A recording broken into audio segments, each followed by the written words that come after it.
You are listening to Impromptu, so I imagine that you value different perspectives and that you value wonderful journalism and understand why it's more important than ever. I'm David Shipley, editor of Washington Post Opinions, and I want to let you know about a special opportunity. Right now, you can subscribe to the Washington Post for just 99 cents every 4 weeks for your first year. That means that you can get perspectives and ingenious takes on the most important stories every single day. Just look for the link in our show notes, and don't wait because this offer is only around through June 3rd. So please check out the show notes now or go to WashingtonPost.com/subscribe. That's WashingtonPost.com/subscribe. And that's my pitch. My sincere pitch. All right, here's the show. I know the first time I used ChatGPT, I definitely started, my brain just kept thinking of it as a human. So I kept saying please and thank you, for example. Have you ever caught your brain treating AI like it's human? Yeah, I started very polite. You're trained in civil society to be nice to things. And so it's like, oh, well, we're playing manners tennis and you set the bar quite high. And now that I've been using it for, a year plus, I'm just like, just do it. Just do the thing. Spit it back out. And then if it's too long, I'm like, too long. So we've definitely gotten into a productive but very dysfunctional relationship. I see. So it started out, there was kind of a honeymoon period, and then now it's like you've been married for 20 years. And you're just barking orders. Yeah, it totally started out like a Jane Austen novel where everyone is excessively polite to the point that you're like, oh, this is taking so much time. And now it's very much like Edith and Archie Bunker or some ancient relationship of screaming between the kitchen and the dining room. I would like to see this transcript, by the way, for one of your morning conversation with your chatbot. If we could arrange that would be helpful. And then I'll do an interpretive dance to go with it.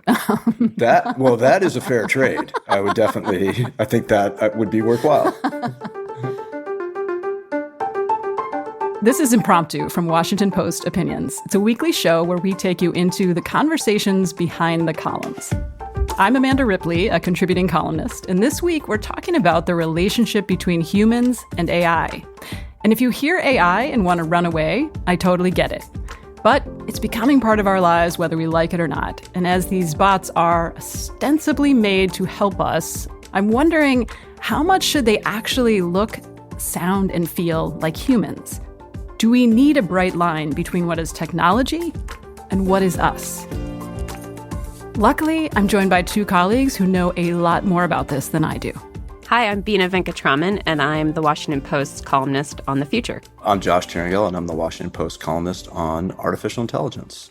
Awesome. So, when the apocalypse comes, I'm going to be with you guys. This is...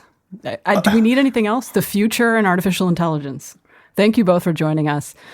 So recently, ChatGPT got in a bit of trouble because they released a new voice assistant that sounded a lot like actress Scarlett Johansson. But putting that controversy aside, we're wondering what makes these newer chatbots feel different than the ones we've had for a while, like Alexa and Siri. Is there anything? The simplest answer is they're just better. And part of the reason they're better, I'll just rewind for a second, right? So these bots are large language models, right? And that means they are trained on tons and tons and tons of language. But they also go through a growth and intelligence curve as their training continues, because the sort of magic of artificial intelligence and the piece that nobody can really explain is that these models learn to teach themselves. And so the more structured data, the more language that they are trained on, theoretically, they should get better. And in many cases, that's what we're seeing. So some of those sort of older chatbots, had a limited language base. They had limited interaction with human beings to get reinforcement learning. And now it's accretive, right? So the snowball, as it gathers more language and more users and more language and more users, begins to roll downhill in a way that it feels more natural. It can learn individual users. Now they can search the web, get you much more up-to-date information. So it's very simple. They're getting better. And everything. Go ahead, Bina. I was going to say, everything Josh says about the technical aspects of these is absolutely correct. But there's another dimension to this, too, which is really about human nature. So the way that we interact with these models and these chatbots, it's related to how we do things and how we've been doing them for time eternal. So we anthropomorphize animals.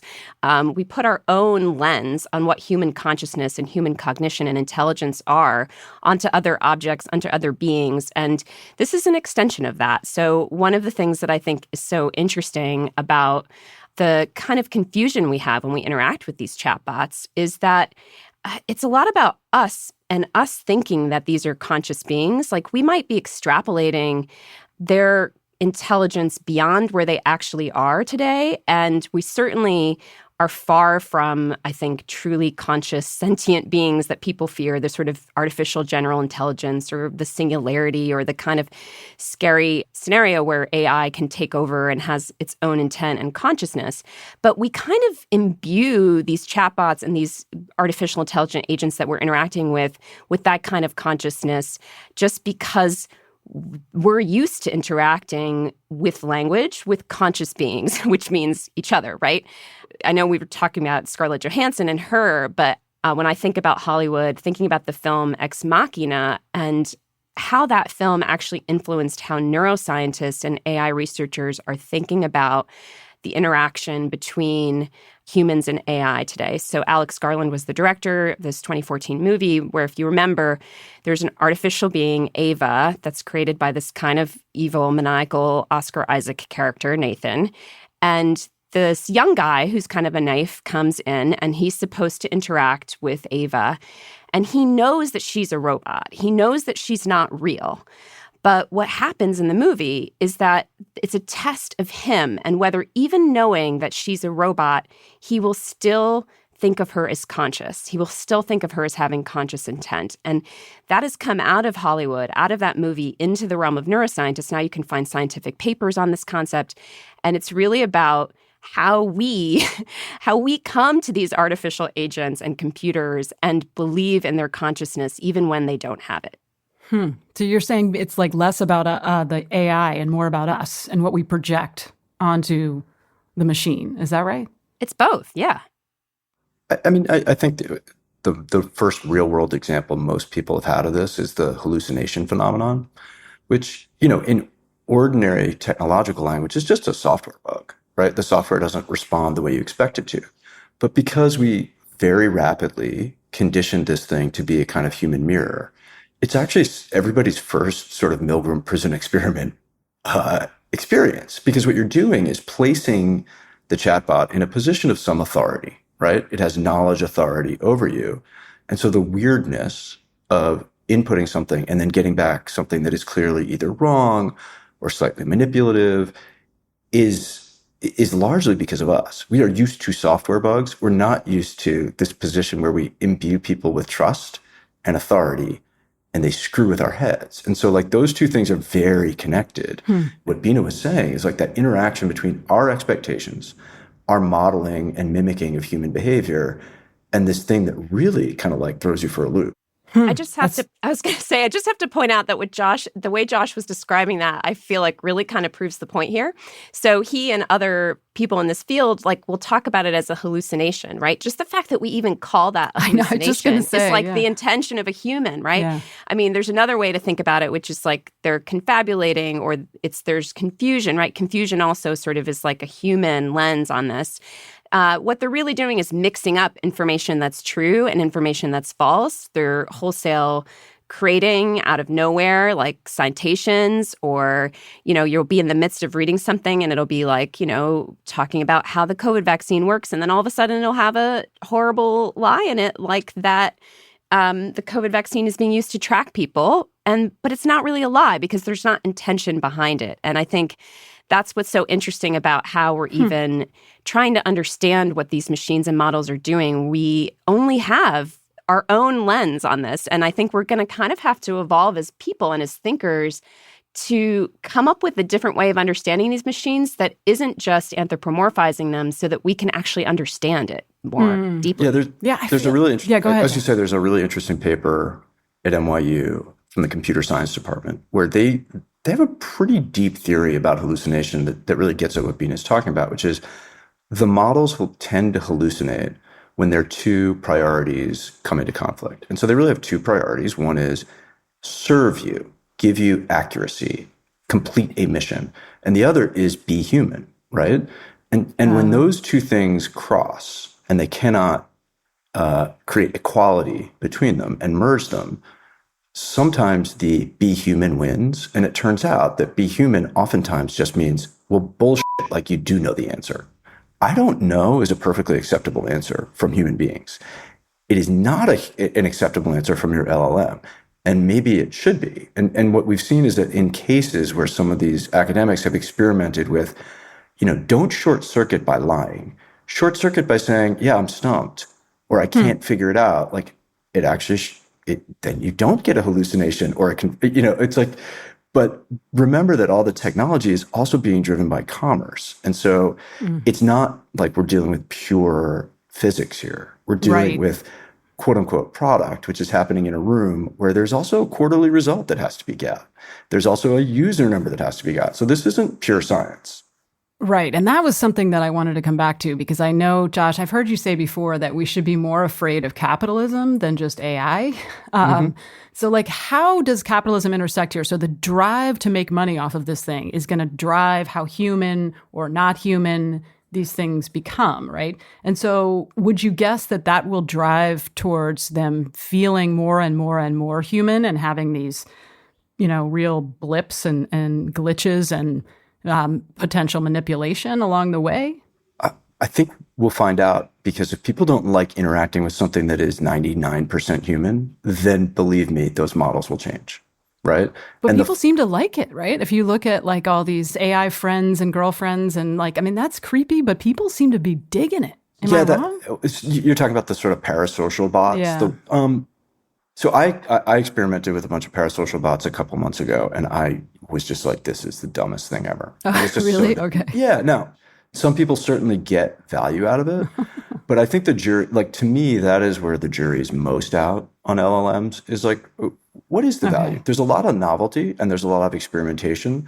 What some of those companies will not tell you, which is always an interesting sign when you're doing reporting on this stuff, is like, okay, but what's the persistence, right? How much will we use it? Does it really become indispensable to your life or your social life in a way? And I think for some people, sure. I mean, it almost feels like we need, Bina, to your point, like maybe a third thing. Like, I don't want it to be totally like doing a Google search, but I don't want it to be human. Like, but you know what? I really like, R2-D2. Why can't I have that? Like, I'm not confused. Like, I know R2-D2 is not a person, but somehow, I don't know. I guess I never thought about who created R2-D2 and what their incentives are. Well, R2-D2 is an interesting example, because in the Star Wars series, R2-D2 is almost, to me, functions the way a pet does. So the way we relate to animals, right? There's a sort of affection towards R2-D2. There's a sort of endearment. There's a sort of estranged, right? Like, you don't quite understand everything R2-D2 says. The humans don't quite understand. And R2-D2 does pretty much understand Luke, but, there's a little bit of friction there, the way there is when you're trying to tell your dog what to do or something like that. And actually, there's a researcher, Kate Darling, who has been at the MIT Media Lab and elsewhere, and she writes about our relationship to animals being a potentially better analog than our relationship to humans for relating to future robots, at least, kind of these more animated creatures that are going to be not just through our screen, but in our embodied space. And I think that's an interesting suggestion to at least consider. I guess I have a couple concerns as they relate to this notion of capitalism as well. That ability to discern between human and machine, the ability to discern between information that is being motivated by profit or political power versus information that's being provided from a good source, I think is going to become murkier with these tools, because we're going to be interacting with the same tools agnostic of the quality and the kind and source of information. Whereas now, at least, we're still in a world where to some degree we can see, right? You can see it's the Washington Post or the New York Times, to name our competitor. So I'm not just a propagandist myself here. You can see to some degree the source of that information, but you can imagine a world that we'll get to pretty soon where AI agents are intermediating a lot of our interactions and a lot of the ways we get information. And I think the capacity for people to be exploited by that, particularly for their data to be used in ways that then allow insurance agencies to make decisions, governments to make decisions, and others to make decisions about their lives. based on what they tell these AI agents, based on what they share. It's a real risk that we need to think about. Yeah, I want to get more into where we find the line between AI and ourselves, but we have to take a quick break first.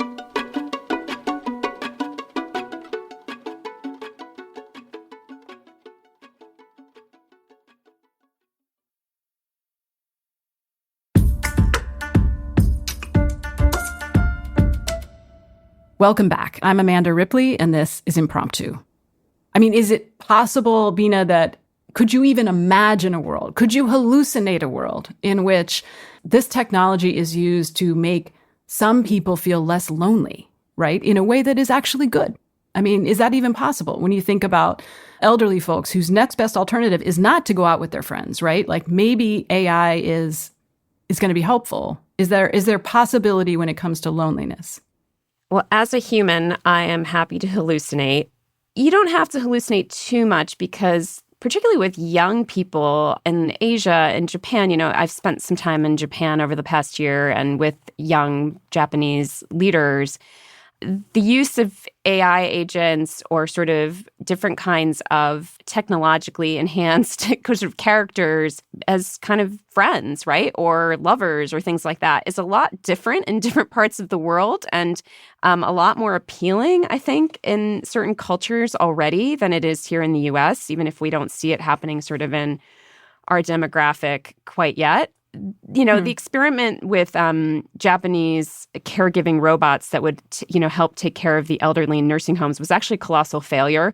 The robots, constantly needed maintenance. They constantly needed to be recharged. And it turned out that, people just really wanted more human connection, in terms of that caregiving at the end of life.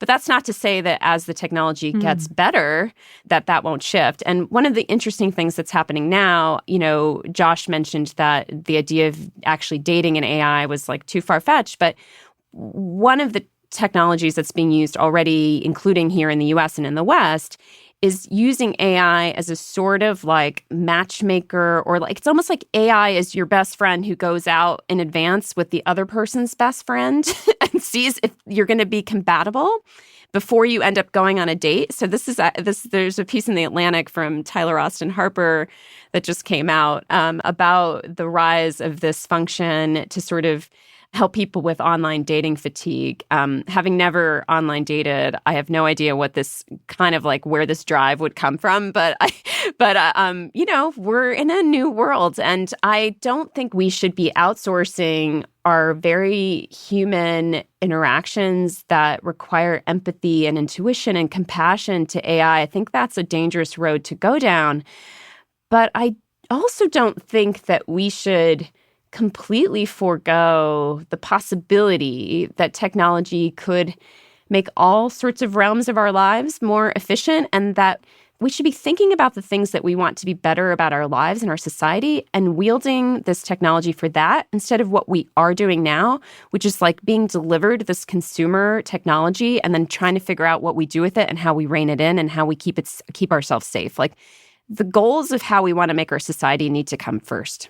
Sign me up for that. Where's the committee meeting for that? Like, what do we actually want? How do we want to live? That's a great place to end on. And thank you both so much for having this conversation about a very complicated subject. I know that we will have to come back and talk more as we learn more and as we get to experiment with this technology more.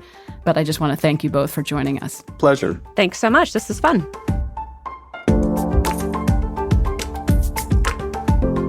This episode was produced by Hadley Robinson, edited by Damir Marusik, Chris Sullentrop, and Allison Michaels, and mixed by Emma Munger. Chris Rukan designed our art. Special thanks to Millie Midra, Nick Safin, Renita Jablonski, and David Shipley. Find Impromptu wherever you get your podcasts. And hey, if you have an idea for the next episode of Impromptu or have thoughts on this episode, email us a voice memo, impromptu@washpost.com.